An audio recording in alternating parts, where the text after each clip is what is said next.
today's video, magluluto naman ako ulit ng lasagna kasi may pa-order ako. So ito ang aking mga ingredients na ginagamit. Yan. Hindi kasali to. Dessert lang yan. So meron ako mga tomato paste, may ano to, halo to eh. Mayroong sugar, may Italian seasoning, chili flakes, tapos lagyan ko ng beef cube. Ayan, ayan. So ito rin, mga Italian sauce. So ito yung baka na pinakuluan ko na. So mag-start na tayo na magluto. So may order ako na 2 tray. Ang nag-order sa akin ay ang tita kong may birthday dito sa tapat. Lagyan natin naman. Grabe yung ulan. Natin ang sibuyas, bawang.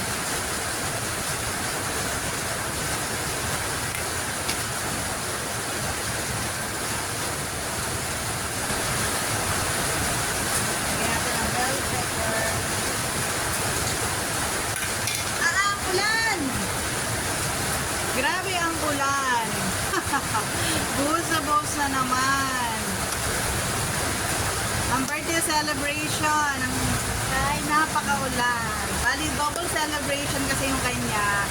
Bali, birthday niya, retirement ano niya pa, party, parang ganon. Kasi dahil sa gobyerno kasi siya nag-work, so retirement nila ay birthday.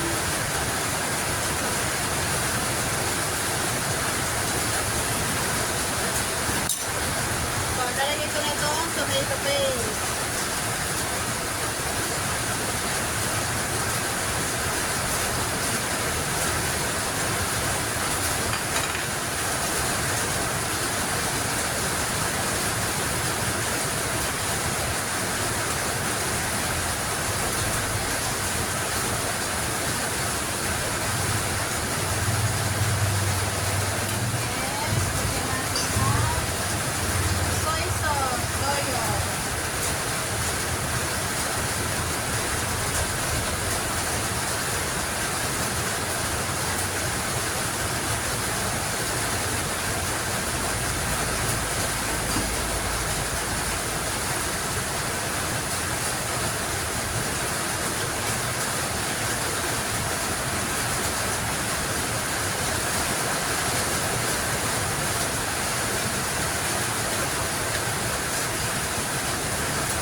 Lalagyan na natin itong Italian seasoning.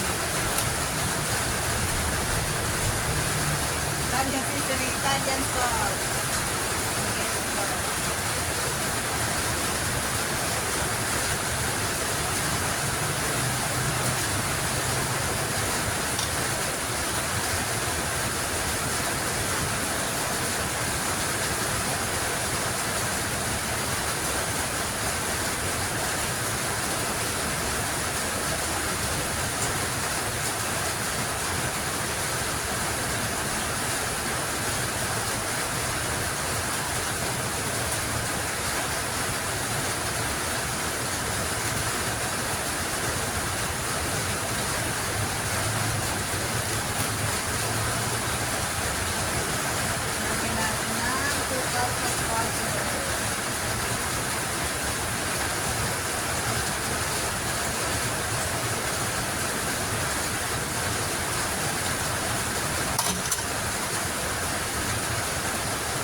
Luto na yung red sauce ko para sa lasagna. So, lutuin ko naman ay ang lasagna sheet. Tapos, later ko nalulutuin yung white sauce niya.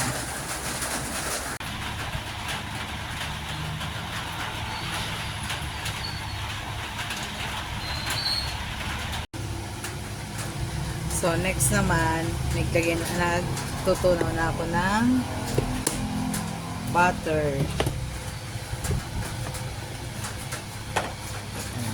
Tapos, lalagyan na natin ng harina. So, lagyan na natin ng harina.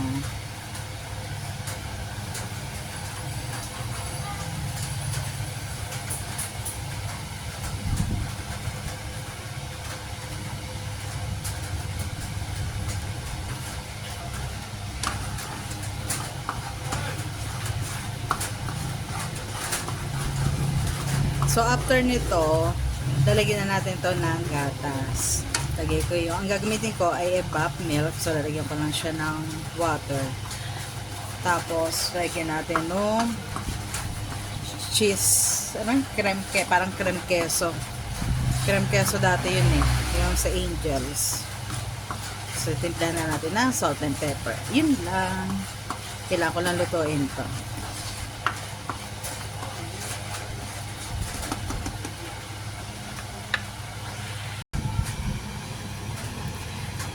Evap milk kasi yung ginamit ko, kaya niligyan ko na siya ng water. Pero pag fresh milk yung gamit, hindi na ako naglalagay. Kasi iba kasi yung ano ng evap milk eh. Tapos hintayin ko siya mag-thick. So niligyan ko na siya ng salt and pepper, and niligyan ko siya ng a dash of nutmeg. Nutmeg powder. Busy na naman ang aming kusina sa pagluluto. Kasi after nito, assemble ko na yon. Tapos magluluto naman ako piprito naman ako ng Shanghai. And gagawin ko na rin yung garlic bread. So kanina, ginawa ko na yung mixture ng sa butter. So yung butter, niligyan ko lang na, parang ito.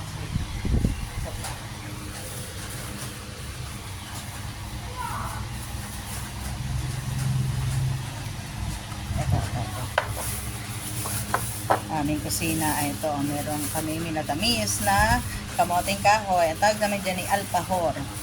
Hindi ko alam tawag sa inyo, pero sa amin alpahor yan. Pinigyan namin ng sago. So ito, ginawa ko na siya.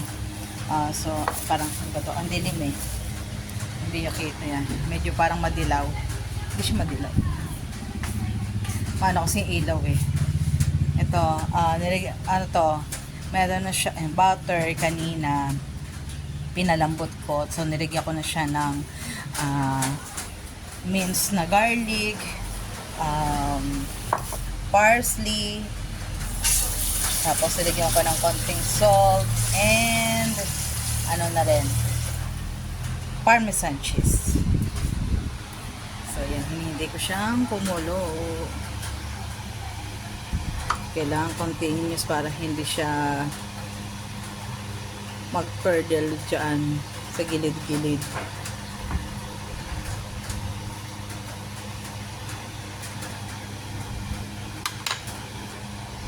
Dito naman sa kabila, ang niluluto naman ay, ano nga ito? Ano nga ito? Ano nga to? Luto? Nakalimutan ko anong luto. Strip siya na nilagyan ng sitsaro, young corn, bell pepper, tapos ganyan. Nalimutan ko, mamaya makikita ko anong luto siya. Nalimutan ko eh. Kung anong tawag. So, ito naman yung gift namin na ulam. Kasi yung kasama lang doon sa order ay lasagna, tapos nilagyan namin ng Shanghai, sinamahan. Tapos ito yung aming gift. Anong tawag dito? Nalimutan ko. Basta may strip siya mamaya. Ito sa oyster sauce. Ayun, nilagyan lang ng oyster sauce na karne. Okay.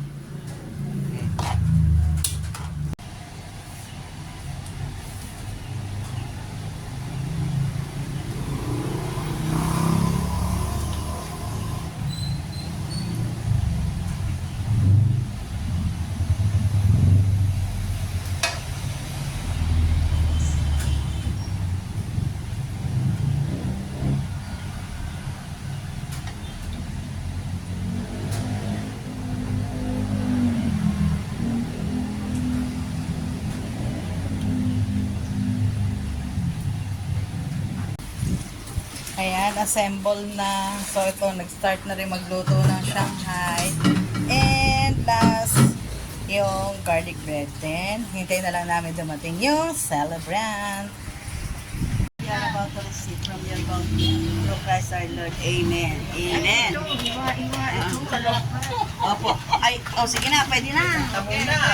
Happy birthday to you! Ay, pagkakita mo naman, anak. Kanta muna kayo, kanta! Happy birthday to you! Uy, kanta!